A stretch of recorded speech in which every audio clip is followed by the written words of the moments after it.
Assalamualaikum warahmatullahi wabarakatuh. Halo semuanya. Semoga kalian selalu dalam keadaan sehat walafiat. Bertemu lagi dengan saya Usna Wijirahayu SPD dalam mata pelajaran Bahasa Indonesia. Di video kali ini kita akan mengulas materi di kelas 11 mengenai cerpen atau cerita pendek. Berikut ini penjelasannya. Cerpen atau dapat disebut juga dengan cerita pendek merupakan suatu bentuk prosa narasi fiksi.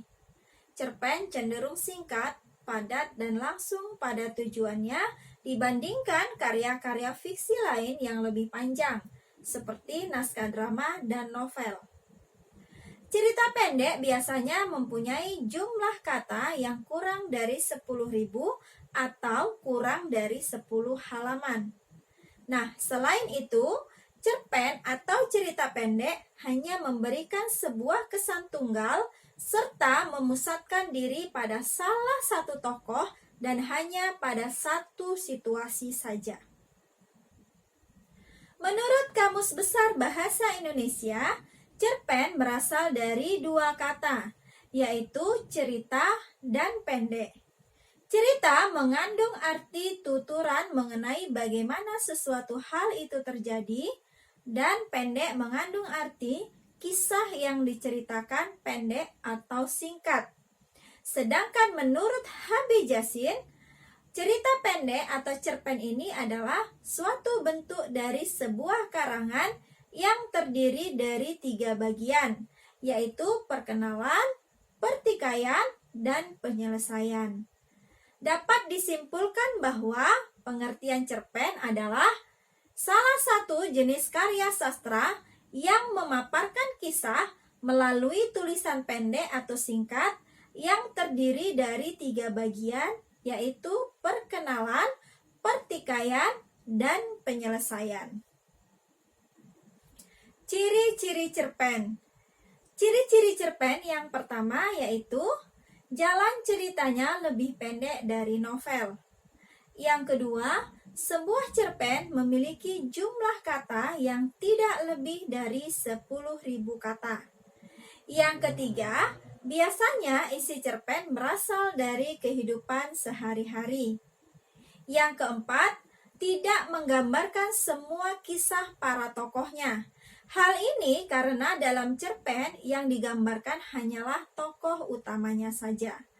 Yang kelima, tokoh dalam cerpen digambarkan mengalami masalah atau suatu konflik hingga pada tahap penyelesaiannya. Yang keenam, pemakaian kata yang sederhana serta ekonomis dan mudah dikenal pembaca. Yang ketujuh, kesan yang ditinggalkan dari cerpen tersebut sangat mendalam, sehingga pembaca dapat ikut merasakan kisah dari cerita tersebut. Yang kedelapan, biasanya di dalam cerpen hanya satu kejadian saja yang diceritakan. Yang kesembilan, memiliki alur cerita tunggal dan lurus. Dan yang terakhir, yang ke-10, yaitu penokohan pada cerpen sangatlah sederhana, tidak mendalam, serta singkat. Fungsi cerpen. Ada 5 fungsi cerpen. Yang pertama yaitu fungsi rekreatif. Fungsi rekreatif memberikan rasa senang, gembira, serta menghibur para pembacanya. Yang kedua, fungsi didaktif. Fungsi didaktif mengarahkan dan mendidik para pembacanya karena nilai-nilai kebenaran dan kebaikan ada di dalamnya. Yang ketiga, fungsi estetis. Fungsi estetis memberikan keindahan bagi para pembacanya. Yang keempat, fungsi moralitas. Fungsi moralitas mengandung nilai moral sehingga para pembacanya dapat mengetahui moral yang baik dan tidak baik bagi dirinya.